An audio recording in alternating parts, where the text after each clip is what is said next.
Hello friends, myself Dr. Manish Kumar. Once again, here I am here with JEEPYQ. The first question is the order of stability of the following carbocation. यहाँ हमें 3 carbocation दिए हुए हैं और हमें इनमें से स्टेबिलिटी निकालनी है. In the third compound, you can see clearly that positively charged carbon conjugated with aromatic system. So definitely undergoes delocalization. इसमें delocalization होगा. अब delocalization होने से होगा क्या? C double bond CH2 positive charge on this carbon. Again you know very well that ये bond यहाँ shift होगा तो पॉजिटिव चार्ज यहाँ, ये बॉन्ड यहाँ शिफ्ट होगा, पॉजिटिव चार्ज यहाँ, ये आएगा तो वापस. That means here we can see resonance. Okay, resonance stability is available in the third compound. In the second compound, see here positively charged carbon bonded with sp3 hybridized carbon. That means no resonance possibilities available. यहाँ कोई resonance नहीं है, पर यहाँ क्या available होगा तो ये शायद आपको अच्छे से पता होगा कि इसमें हाइपर कॉन्जुगेशन है. Hyper conjugation is available. Okay, first compound. अब देखो positively charged carbon bonded with this sp2 hybridised carbon and that means ये जो डबल बॉन्ड है वो यहाँ शिफ्ट हो सकता है तो positive charge shift on this CH2 carbon. That means resonance is available. अब in my previous video I told you that resonance, after that hyperconjugation and after that inductive effect, this one is the order we have to follow. हमें ये order follow करना चाहिए. इसका मतलब ये हुआ कि यहाँ दो कंपाउंड के अंदर रेजोनेंस है. किसके अंदर? एक थर्ड और एक फर्स्ट. पहले और तीसरे में रेजोनेंस है. इसका मतलब थर्ड कंपाउंड जो है हमारा, third compound is more stable then second, and first compound है वो भी क्या है, सेकेंड से ज़्यादा स्टेबल है because of the resonance. Okay, अब थर्ड और फर्स्ट की कंपैरिजन करनी है तो डेफिनेटली अब आप बहुत मैच्योर हो गए तो आपको पता होगा कि इसके अंदर रेजोनेंस स्ट्रक्चर्स ज़्यादा है थर्ड के अंदर, है ना, कंपेयर टू फर्स्ट. क्योंकि इसके पास तो एक अवेलेबल था, 3 पाई बॉन्ड अवेलेबल है. That means third compound is more stable. Third सबसे ज़्यादा स्टेबल है. उसके बाद तो first compound because of resonance, और उसके बाद सेकेंड कंपाउंड. इसका मतलब ये हुआ कि थर्ड, फर्स्ट और सेकेंड ऐसी कोई स्टेबिलिटी हो तो ये ऑप्शन कौन सा होगा हमारा? डी. ओके, इसमें आंसर कौन सा होगा? D. Next, which of the following compound will show highest dipole moment? बहुत इंटरेस्टिंग क्वेश्चन है. अब हाईएस्ट डाइपोल मोमेंट के लिए क्या करना पड़ेगा? If shifting is possible of lone pair of pi bond तो हमें वो दिखानी होती है. अब इसके अंदर देखो, अगर ये पाई बॉन्ड यहाँ शिफ्ट हो जाए, ओके, तो हमें क्या मिलेगा? हमें मिलेगा like this, O negative charge और यहाँ पर पॉजिटिव चार्ज. अब मैं तो यहीं से कह दूंगा पर फिर भी हम आगे जाएंगे. अब इस सिस्टम को आप अच्छे से देखो. हाँ, इस सिस्टम को आप अच्छे से देखो तो ये क्या है बेटा? ये एरोमेटिक है. दिस वन इज एरोमेटिक, है ना. इसके अंदर एरोमेटिक है और एरोमेटिक मोर स्टेबल. इसके अंदर आप इसको यहाँ शिफ्ट तो कर दो. ओके, चलो वो भी कर देते हैं हम. शिफ्ट कर दे, O negative charge positive charge. Okay, अब आप कहोगे सर इस रिंग के अंदर एक पाई बॉन्ड था, आपने कहा एरोमेटिक, ये एरोमेटिक. नो, ये एरोमेटिक नहीं है. Why? Because this one is sp3 hybridised carbon, जबकि इसमें all are sp2 hybridised carbon. Planar structure, delocalisation is possible, follow Huckel rule, जबकि ये नहीं करेगा. इसके अंदर ये शिफ्ट कर दो. ओके, तो यहाँ होगा नेगेटिव चार्ज, यहाँ होगा पॉजिटिव चार्ज, पर वापस ये दोनों क्या है? sp3, है ना, sp3. तो इसका मतलब ये भी नहीं एरोमेटिक कंपाउंड. इसके अंदर आप शिफ्ट तो कर सकते हो दोनों, ओके। तो यहाँ नेगेटिव चार्ज, यहाँ नेगेटिव चार्ज, यहाँ पॉजिटिव चार्ज, यहाँ पॉजिटिव चार्ज, ये तो एंटी एरोमेटिक है, हाँ, एंटी एरोमेटिक, ओके। कैसे पता चला? 2 पाई बॉन्ड, 1, 3, 5, 7, इस तरह अगर ओड नंबर में पाई बॉन्ड है वो एरोमेटिक है, ये anti aromatic. Anti aromatic least stable, इसका मतलब सबसे ज्यादा स्टेबल कौन है? फर्स्ट, जब वो बॉन्ड ब्रेक हो जाएगा, after that means polarity is greater available in this compound, so answer is our A. Third, in the above compound correct order of reactivity in the electrophilic substitution reaction will be, बहुत अच्छा question है। हमें क्या देखना है? हमें देखना है order of electrophilic substitution reaction. अब इलेक्ट्रोफिलिक सब्स्टिट्यूशन रिएक्शन मतलब ऐसा स्पीसीज जिसके पास इलेक्ट्रॉन कम है, पॉजिटिवली चार्ज और लेस, वो इस पर अटैक करेगा। अब कौन जल्दी से अटैक कर पाएगा? सपोज कोई E+ इलेक्ट्रोफाइल है जो इन चारों पर अटैक कर रहा है, अटैक मतलब रिएक्शन कर रहा है, तो किस पर फास्टर? तो जिसकी बेंजीन रिंग में इलेक्ट्रॉन की डेंसिटी ज्यादा होगी वो फास्टर इलेक्ट्रोफिलिक सब्स्टिट्यूशन रिएक्शन देगा। अब बेंजीन रिंग के अंदर ये 4 बेंजीन रिंग में से किस बेंजीन रिंग पर इलेक्ट्रॉन की डेंसिटी ज्यादा है वो कैसे पता चलेगा? According to substitution. See here nitro group is available. This one is electron withdrawing group. ये तो रिंग में से इलेक्ट्रॉन को उठाएगा। अगर यही इलेक्ट्रॉन रिंग अगर if NO2 electron withdrawing group है जो रिंग में से इलेक्ट्रॉन उठाने का काम करेगा, so easily we can say कि इस बेंजीन रिंग के अंदर इलेक्ट्रॉन इतने ज्यादा नहीं अवेलेबल होंगे कि ये फास्टर इस पर अटैक करेगा। अब इसकी बात करें तो आप कहोगे कि ये इलेक्ट्रॉन डोनेटिंग ग्रुप है ना? आप कहोगे कि ये +M या तो +R इफेक्ट दिखाएगा। सी हियर वंस अगेन, ये ललचाने के लिए दिया है।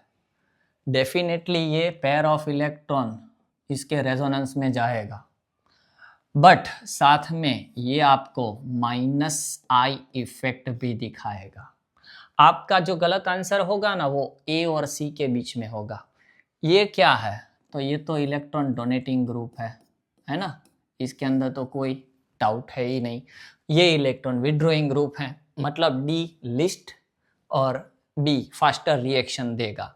अब B फास्टर रिएक्शन देगा और D स्लोअर रिएक्शन देगा। ऐसे ऑप्शन कितने बचे? A और D। बाकी इन दोनों को काट दो, है ना? ये तो यही निकल गए। D सबसे स्लो रिएक्शन देगा, B फास्टर देगा, तो ऐसे 2 ही ऑप्शन बचे। और अब आपकी जो प्रॉब्लम मैंने कहा ना कि ये लोग A और C में ही आपको फंसवाएंगे। आप 110% सोचोगे कि C gives faster electrophilic substitution reaction than A। नहीं बेटा, रॉन्ग है। बिकॉज ऑफ -I इफेक्ट, ये भले इलेक्ट्रॉन डोनेट करे but because of -I effect ये रिंग में से कुछ इलेक्ट्रॉन उठाता है। मतलब इस बेंजीन रिंग पर जहां इलेक्ट्रॉन डोनेटिंग विड्रॉइंग कुछ भी नहीं है, बट यहां जहां एक इलेक्ट्रॉन डोनेट के साथ -I इफेक्ट दिखा रहा है, ये थर्ड पीरियड एलिमेंट है, ये भी मत भूलना। इसके पास 3p ऑर्बिटल भी है, इसके पास 3d वैकेंट ऑर्बिटल भी है, ये भी मत भूलना। एंड बिकॉज ऑफ दैट ये बेंजीन की कंपैरिजन में स्लोअर रिएक्शन देगा। दैट मीन्स B फास्टर देगा, सबसे ज्यादा फास्टर रिएक्शन देगा B। सबसे स्लो कौन देगा? तो D। अब मैंने क्या कहा? इसके अंदर -I effect is also available, जबकि इसके पास ऐसी कोई इफेक्ट नहीं है, तो डेफिनेटली इसके बाद आएगा आंसर A, इसके बाद आएगा C और इसके बाद आएगा D। तो इसका मतलब ये आंसर जो हुआ ना आपका BACD, ये कौन सा वाला हुआ? ये थर्ड। ये मत भूलना, ये आपको परेशानी में डालेगा और डालेगा। चलो फोर्थ। ओहो कितना अच्छा क्वेश्चन है। The correct order of acidic strength of compounds. See here you have sp hybridized, sp2 hybridized, sp3 sp अब एक चीज याद रखना, हमें एसिडिक स्ट्रेंथ निकालनी है, मतलब कौन जल्दी से प्रोटॉन डोनेट करेगा। आपके पास 3 कंपाउंड है, H C triple bond C H, एक है CH3 C triple bond C H, और एक है आपके पास H2C डबल बॉन्ड CH, मतलब CH2 एसिडिक स्ट्रेंथ निकालनी है। Acidic strength depends on 2 factor. Number 1, concentration of H3O plus ion, and second thing is stability of anion. See, for example, एक example दे रहा हूं आपको कि सपोज आपके पास HX है plus H2O, it gives H3O plus plus X minus. अब ड्यूरिंग एग्जाम या तो पेज पर you can't measure concentration of H3O plus ion, आप H3O प्लस की आयन कॉन्सेंट्रेशन नहीं निकाल सकते, but you can identify the stability of anion. जिस एन आयन की स्टेबिलिटी ज्यादा, वो रिएक्शन बैक नहीं जाएगा, मतलब उसमें H3O प्लस की कॉन्सेंट्रेशन ज्यादा होगी, मतलब acidic strength is directly proportional to stability of anion. जिस एन आयन की स्टेबिलिटी ज्यादा, उसकी एसिडिक स्ट्रेंथ ज्यादा। अब आप ये सोचो कि मैं इनमें से एसिड जनरेट कर दूं, ओके, इनमें से हम H प्लस निकालें तो हमें मिलेगा क्या, HC triple bond C pair of electron negative charge H plus, हमने इस H प्लस को निकाल दिया, ओके। इसमें से क्या मिलेगा, CH3C triple bond C negative charge plus H plus. Third में देखिए आप, यहाँ से मैं निकालता हूँ तो CH2 double bond CH pair of electron negative charge plus H plus. हम तीनों में से हमने H प्लस को निकाल दिया। Now we are going to decide which anion is more stable. अब देखिए इसकी हाइब्रिडाइजेशन क्या है तो sp, इसकी हाइब्रिडाइजेशन क्या है तो sp, इसकी हाइब्रिडाइजेशन क्या है तो sp2। अब एक चीज याद रखना, इसके ऊपर कौन सा चार्ज है, नेगेटिव चार्ज है। जितनी इलेक्ट्रोनेगेटिविटी ज्यादा, उस एनायन की स्टेबिलिटी भी उतनी ज्यादा। Stability of anion is directly proportional to electronegativity, okay. जिसकी इलेक्ट्रोनेगेटिविटी ज्यादा, उसकी स्टेबिलिटी ज्यादा। अब इलेक्ट्रोनेगेटिविटी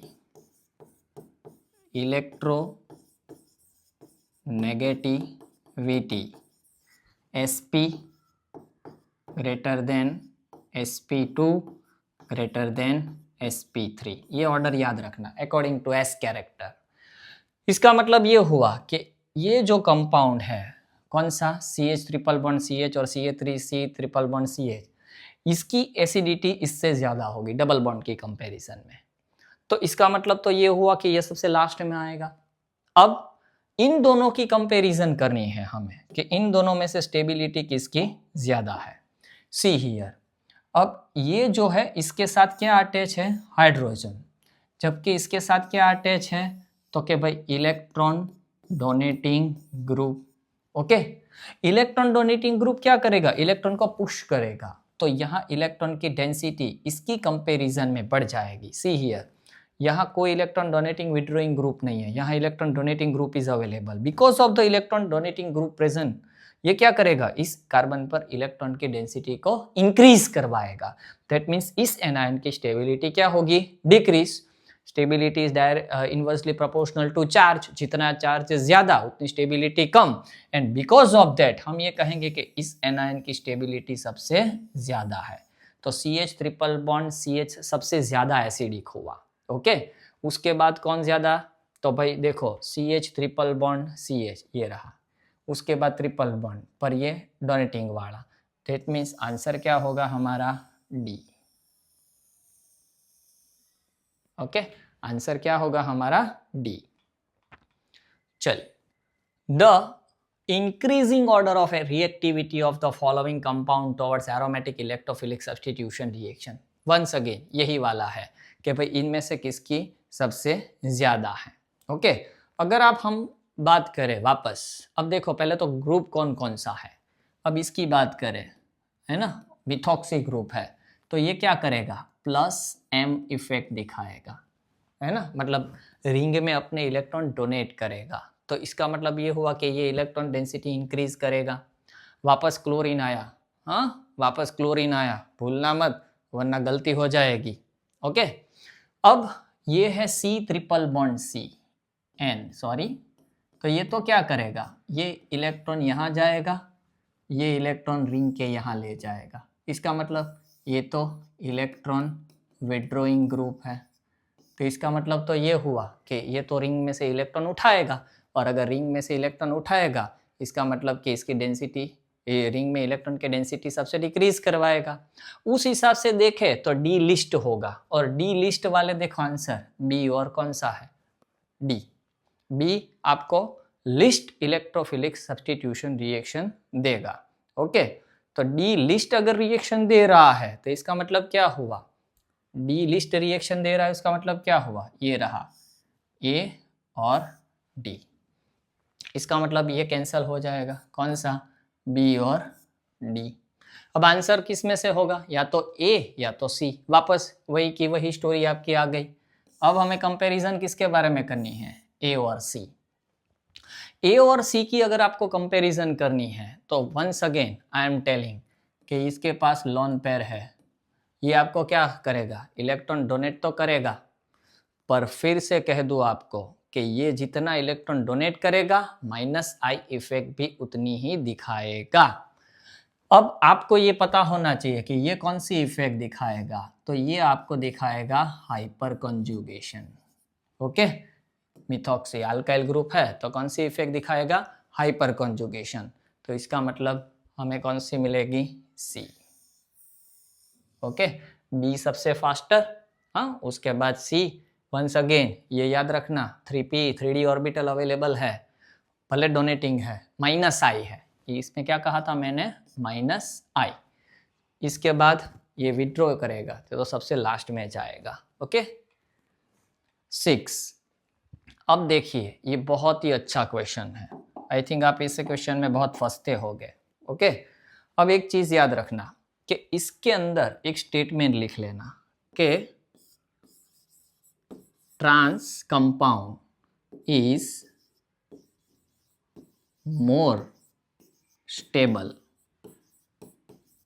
than cis। सिस की कंपैरिजन में ट्रांस कंपाउंड की स्टेबिलिटी ज्यादा है, इसमें कुछ नहीं देखना है, सिस ट्रांस ही देखना है। अगर इस डबल बॉन्ड पर हम कंसंट्रेट करें तो ये बॉन्ड और ये बॉन्ड, मतलब ये एक दूसरे के साथ क्या है? तो क्या भाई? ट्रांस। ये क्या है? ट्रांस। अब इस डबल बॉन्ड को देखो, इसको और इसको, तो इसका मतलब इसमें कौन सी इफेक्ट है? ट्रांस। तो दोनों डबल बॉन्ड हमें ट्रांस दिखा रहा है। उसी तरह हम इसमें आए, ये डबल बॉन्ड को पकड़े तो ये और ये, मतलब ये हमें क्या दिखा रहा है? ट्रांस। ओके, इस डबल बॉन्ड की बात करो तो ये और ये हमें क्या दिखा रहा है? सिस। ओके, इसके अंदर देखो ये डबल बॉन्ड है तो ये और ये मतलब क्या दिखाएगा? सिस। ओके, ये डबल बॉन्ड है तो ये और ये भी क्या दिखाएगा हमें? सिस। तो इसमें दोनों पार्ट ट्रांस, ट्रांस सिस और सिस सिस। अब मैंने क्या कहा स्टेटमेंट आपको कि trans compound is more stable than cis, तो इसका मतलब ये हुआ कि इसके अंदर सबसे ज्यादा स्टेबल कौन है? तो इसके अंदर सबसे ज्यादा स्टेबल कंपाउंड है ए, क्योंकि दोनों ट्रांस है। इसके अंदर सबसे लिस्ट स्टेबल कौन है? तो कई लिस्ट स्टेबल इसके अंदर कौन सा होगा? सी। क्यों लिस्ट स्टेबल होगा? क्योंकि उसके अंदर दोनों क्या है? सीस। तो एक चीज लिख के रखो, heat of combustion, heat of combustion inversely proportional to stability, inversely proportional to stability. तो जिस कंपाउंड की स्टेबिलिटी ज़्यादा है उसकी हीट ऑफ कंबशन सबसे कम है, जिसकी स्टेबिलिटी सबसे कम है उसकी हीट ऑफ कंबशन सबसे ज़्यादा। ये लिस्ट स्टेबल, ये मोस्ट स्टेबल, तो इसका मतलब इसकी हीट ऑफ कंबशन सबसे ज़्यादा होगी और ट्रांस की सबसे कम होगी। तो आंसर क्या मिलेगा हमें? A. Once again, heat of combustion inversely proportional to stability, इसकी स्टेबिलिटी सबसे कम, इसकी स्टेबिलिटी सबसे ज़्यादा। ट्रांस कंपाउंड की स्टेबिलिटी क्या है? सबसे ज़्यादा कंपेयर टू सिस। ओके, उस हिसाब से जाओ हम। चलो 7th, the correct order of stability of the given carbocation. इस कार्बोकैटायन की स्टेबिलिटी हमें देखनी है। आगे और इसमें फ़र्क है। यस, डेफिनेटली आप कहोगे कि इसके अंदर क्या है सर? रेजोनेंस है ना? रेजोनेंस है, मैं मना नहीं करूँगा। मतलब ए की जो स्टेबिलिटी होगी वो क्या होगी? सबसे ज़्यादा, डेफिनेटली। बी, सी और डी का खेल है इसमें। क्यों?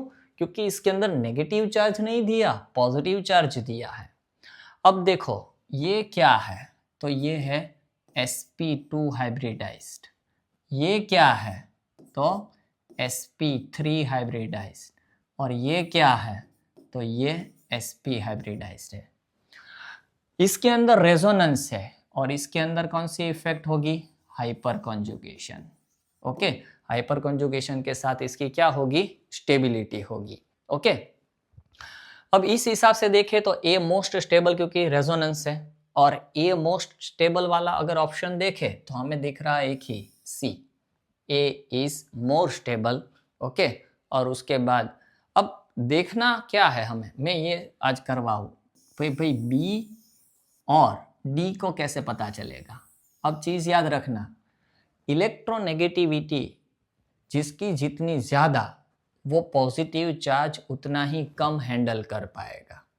जिसकी इलेक्ट्रोनेगेटिविटी सबसे ज़्यादा वो पॉजिटिव चार्ज को कम हैंडल कर पाएगा। This one is sp hybridised carbon. तो इसका मतलब इसकी इलेक्ट्रोनेगेटिविटी सबसे ज़्यादा है। इसके बाद sp2 आएगा। इसका मतलब ये can't hold positive charge for more time, इसीलिए लिस्ट स्टेबल होगा, इसीलिए ये डी। और ए रेजोनेंस के हिसाब से ये हाइपर कॉन्जुगेशन, तो रेजोनेंस, उसके बाद हाइपर कॉन्जुगेशन, उसके बाद sp2 और उसके बाद sp। 8th नंबर, अब देखिए इसमें the stable carbocation form in the above reaction. पहले तो इस रिएक्शन में होगा क्या? ये जो AlCl3 है ये अल्काइल हैलाइड के साथ रिएक्शन करेगा, CH3 CH2 CH2 Cl plus AlCl3। तो डेफिनेटली ये यहाँ से डिपार्ट होगा, तो हमें मिलेगा क्या? CH3 CH2 CH2 और यहाँ positive charge. Okay, this one is the primary carbocation, but you know the shifting method, if shifting is possible, है ना? और यहाँ शिफ्टिंग होगी, 1 हाइड्रोजन शिफ्ट हियर, तो एक हाइड्रोजन शिफ्ट होने से मिलेगा क्या? CH3 CH CH3, तो पॉजिटिव चार्ज क्या होगा? यहाँ आ जाएगा, एक हाइड्रोजन यहाँ से यहाँ शिफ्ट हो जाएगा, 1-2 शिफ्ट ऑफ हाइड्रोजन, एंड ये क्या होगा हमारा? Secondary carbocation. And you know very well secondary carbocation is more stable, तो इसका मतलब ये हुआ कि हमारा आंसर कौन सा होगा? सी। ओके, 9th, अब 9th में क्या है? देखिए, correct order of stability of carbon ion. ये सब एनायंस दिए हैं, सॉरी यहाँ रह गया है नेगेटिव चार्ज। इस एनायन की स्टेबिलिटी हमें निकालनी है। अब देखिए इसमें एक पाई बॉन्ड और एक लॉन पेयर, मतलब ये क्या है? तो एंटी एरोमेटिक, हाँ एंटी एरोमेटिक। अब इसके पास एक लॉन पेयर है, आप कहोगे aromatic, no, sp3 sp3 sp3 carbon है, इसके पास भी एक लॉन पेयर है, okay, but sp3 sp3 sp3 sp3 aromatic नहीं है। बट देखो 1 2 3 दो पाई बॉन्ड, एक लॉन पेयर, मतलब follow Huckel rule 4n+2, that means ये जो सिस्टम है वो सिस्टम क्या है, एरोमेटिक। ये क्या है, एरोमेटिक। और you know very well that aromatic compound is more stable and anti-aromatic compound is less stable। ये सबसे ज्यादा कम स्टेबल, ये सबसे ज्यादा स्टेबल, मतलब D सबसे ज्यादा स्टेबल है, A लिस्ट स्टेबल है। तो पहले तो उसके ही निकाल दो कि D कौन से सबसे ज्यादा स्टेबल है, ये रहा CD, मतलब इन दोनों को क्रॉस कर दो, A लिस्ट स्टेबल, मिल गया आंसर D। पर मैं इसकी एक कह दूं आपको कि भाई C is more stable than B, ऐसा क्यों? तो ऐसा इसलिए बच्चों, एंगल स्ट्रेन, ओके, यहाँ बॉन्ड एंगल जो होगा इसमें 5 मेंबर रिंग में एंगल स्ट्रेन कम होगा, ओके, जबकि 4 मेंबर में एंगल स्ट्रेन ज्यादा होगा, तो definitely C is more stable than B, okay. Correct order of basic strength of piperidine, pyridine and pyrrole 2024 recently, मतलब लास्ट ईयर ये गया क्वेश्चन। अब देखो पहले तो स्ट्रक्चर ही पता नहीं होगे तो फिर करोगे क्या, सी। और इसमें मैं आपको एक अच्छी चीज सिखा रहा हूं आज। This one is your पिपेरिडीन,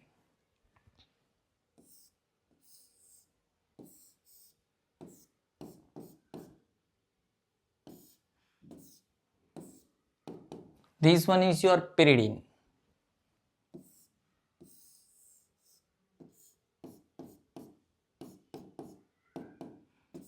and this one is your pyrrole, okay।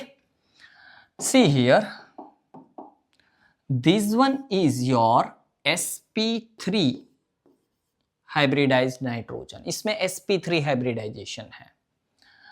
इसकी अगर आप बात करो तो ये sp2 हाइब्रिडाइजेशन है, और इसकी अगर हम बात करें कि ये क्या है, तो बच्चों ये भी sp2 हाइब्रिडाइज्ड कार्बन है। एक बुक में भी शायद आपको मिले ना मिले, पर मैं आपको एक इंपॉर्टेंट चीज आज कह दूं। सी, हाइब्रिडाइजेशन आप लोग कैसे निकालते हो? मुझे पता है आप लोग हाइब्रिडाइजेशन निकालते हो ऐसे, sigma bond plus lone pair, और फिर इससे जो नंबर मिलेगा, हाँ, 2 नंबर मिले तो sp, 3 नंबर मिले तो sp2, 4 नंबर मिले तो sp3, नहीं, ये 100% वर्क नहीं करता। अब लॉन पेयर कब काउंट करनी है और कब नहीं करनी, that is important. See here, अगर इन दोनों केस में ही आप देख लो कि यहां मैंने sp2 हाइब्रिडाइजेशन दिखाया, मतलब 2 सिग्मा बॉन्ड एक लॉन पेयर, मतलब 3 नंबर से sp2, पर इसमें मैंने sp2 कहा, sp3 नहीं कहना चाहिए था। अगर मैं ये रूल फॉलो करूं तो 1 2 एंड 3 सिग्मा बॉन्ड, 2 कार्बन के साथ, एक नाइट्रोजन के साथ और एक लॉन पेयर, 4 नंबर मिले, sp3 कहना चाहिए था, नहीं, but sp2। See, when your pair of electron, when your pair of electron is delocalized, जब आपकी पेयर ऑफ इलेक्ट्रॉन डीलोकेलाइज्ड है, मतलब वो जब सिस्टम में घूम रही है, at that time don't count in this formula. अब आप देखो इसमें ये जो है 1 2 3, ये 4n+2 हकेल रूल फॉलो करेगा, एरोमेटिक कंपाउंड है। और मैंने क्यों इसे एरोमेटिक कंपाउंड कहा, क्योंकि 2 पाई बॉन्ड और ये लॉन पेयर जो है ना बेटा, ये डीलोकेलाइज्ड है, ये डीलोकेलाइज्ड है, घूमेगी, एंड बिकॉज ऑफ दैट मैंने ये पेयर को काउंट नहीं किया। इसका मतलब क्या हुआ, 3 नंबर ही होगा, sp2 हाइब्रिडाइजेशन। इसमें मैंने इस लॉन पेयर को काउंट किया, क्यों, क्योंकि ये लॉन पेयर इस एरोमेटिक कंपाउंड, ये भी एरोमेटिक है। आपने कहीं एरोमेटिक को रपटा होगा कि ये इतना है तो एरोमेटिक, इतना है तो एरोमेटिक, ये भी गलत है। अब देखो इसमें 1 2 और 3 पाई बॉन्ड, तो मुझे इसको भी कैलकुलेट करना चाहिए ना। 2 + 1 3 कैलकुलेट करके मैंने 4n+2 को किया, इसमें मैंने 3 पाई बॉन्ड को ही calculate, because your pair of electron of nitrogen does not undergo delocalisation and due to that ये डीलोकेलाइज्ड नहीं है। और इसमें तो कोई सवाल ही नहीं पैदा होता कि इसमें डीलोकेलाइजेशन हो। अब हमें क्या निकालना है, बेसिसिटी। बेसिक स्ट्रेंथ कैसे निकालेंगे, basic strength mean ability to donate a pair of electron, कौन कितनी जल्दी पेयर ऑफ इलेक्ट्रॉन को डोनेशन कर पाएगा, according to that we can decide basicity. अब डोनेशन की जब बात आ रही है ना बेटा, व्हेन एवर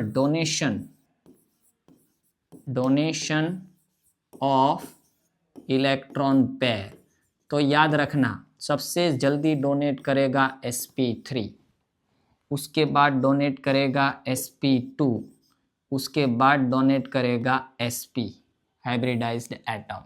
जिस एटम की हाइब्रिडाइजेशन sp3 है वो जल्दी से इलेक्ट्रॉन पेयर को डोनेट कर सकता है। क्यों? क्योंकि इलेक्ट्रॉन की अट्रैक्शन s कैरेक्टर लेस, तो इसका मतलब ये हुआ कि ये सबसे जल्दी पेयर ऑफ इलेक्ट्रॉन को डोनेट कर पाएगा। That means piperidine is the most basic, है ना। तो पिपेरिडीन मोस्ट बेसिक वाला ये एक ही है, बाकी में कहीं है ही नहीं। पर आपको इन दोनों को कंपेयर कर दूं, शायद कभी ये बदल के दे दे। अब देखो ये जो है कौन, पिरिडीन, और ये pyrrole. Pyridine is more basic than pyrrole. क्यों भाई ऐसा? मैंने क्या कहा कि basicity depends on ability to donate a pair of electron, कितनी जल्दी पेयर ऑफ इलेक्ट्रॉन को डोनेट कर पाएगा, बेस्ड ऑन दैट, है ना। अब देखो ये जो पेयर ऑफ इलेक्ट्रॉन है वो क्या है, लोकेलाइज्ड, मतलब ये लोकेलाइजेशन में इन्वॉल्व नहीं हो रही है।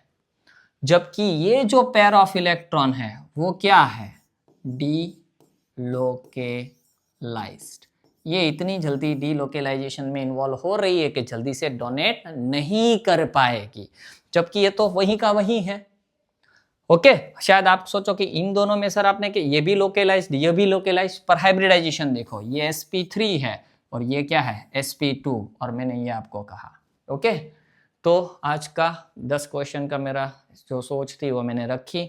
ओके, और फ्रेंड्स प्लीज़ अगर आपको अच्छा लग रहा है तो सब्सक्राइब करिए, मुझे 1000 तक जल्दी से जल्दी ले जाइए।